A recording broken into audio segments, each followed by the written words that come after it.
ప్రస్తుతం తెలంగాణలో రేవంత్ రెడ్డి గారి పరిపాలన విధానం ఎలా అనిపిస్తుంది మీకు? పర్వాలేదు, చాలా బెటర్ దెన్ మహిళల అభ్యున్నతి కొన్ని పథకాలు ప్రవేశపెట్టాడు, చాలా బాగున్నాయి. కానీ ఉచిత ప్రయాణం స్టూడెంట్ వరకు పరిమితం చేసి చాలా అంటే బాగుంటుంది. మహిళలకు ఎక్కువ ఇచ్చి వ్యత్యాసం చూపిస్తున్నారు అని అంటున్నారు కదా మీరు? అలాంటిది ఏం లేదు, మహిళలు మాతో సగభాగం. ఉమ్. కానీ అలాంటి కాకుండా కొద్దిగా ఇలా మాకు జాబ్ పర్పస్ పోయేటప్పుడు చాలా ఇబ్బందికరంగా అవుతుంది. అలా కాకుండా స్టూడెంట్ వరకు బస్ పాస్ లిమిట్ చేసి లేదా హాఫ్ టికెట్ పెడితే ఇంకా చాలా బాగుంటుండే. అటు సమస్య కూడా తోడ్పాటు ఆదాయం కలుగుతుండే. లేకుంటే మాకు కూడా జర్నీ చేయాలంటే చాలా అంటే ఇబ్బంది ఇప్పుడున్న అవుతుంది. ప్రభుత్వంలోనైనా ఉద్యోగాలు వచ్చే అవకాశం ఉందంటారా యువతకు?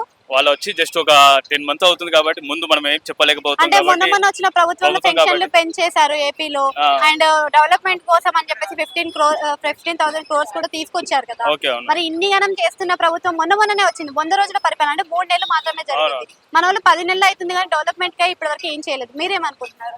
దీని గురించి చేస్తారని నమ్మకం ఉంది రేవంత్ రెడ్డి పైన. ఆ. తప్పకుండా నమ్మకం ఉంది, తను చేస్తాడు కూడా.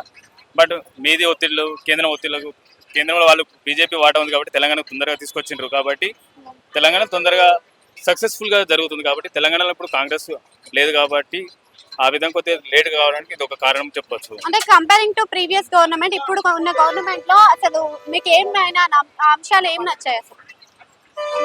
మహిళలకు సంబంధించింది వృద్ధాప్య పింఛన్స్, అలా కాకుండా కొన్ని వర్గాలకు పట్టించుకోకుండా ఈ వర్గాలకు పట్టించుకున్నాడు. ఒక డీలర్గా ఉండే ఆ గవర్నమెంట్ పట్టించుకోలేదు. కానీ ఇప్పుడు గవర్నమెంట్ పట్టించుకొని ముందు ఈ రోజు కూడా డీలర్ల సమావేశంలో పాల్గొంటున్నారు ఉత్తమ్ కుమార్ రెడ్డి గారు. ఒక రకంగా మధ్యతరగతి కుటుంబాలకు కూడా ఒక రకంగా ఆర్థిక భారం చేస్తున్నారండి. Thank you.